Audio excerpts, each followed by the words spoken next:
Praise the lord. నేటి వాగ్దానము.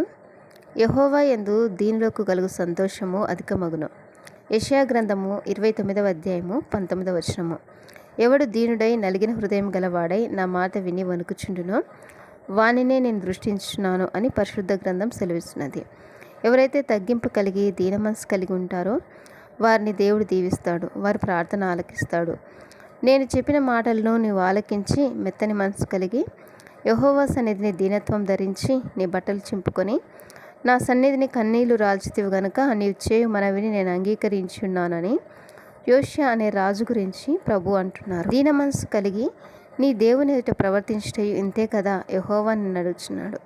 ఎందుకంటే దేవుడు మహాగణుడును మహోన్నతుడును పరిశుద్ధుడును ఆయన దేవుడు మహోన్నతమైన పరిశుద్ధమైన స్థలంలో నివసించువాడను ఆయనను వినయం గల వారి యొద్దను దీన మనసు గల వారి యొద్దను నివసించున్నాను. దేవుడు మన హృదయంలో నివసించాలంటే దీన మనసు కలిగి ఉండాలి. దేవుడు దీనులను లేవనెత్తే దేవుడు.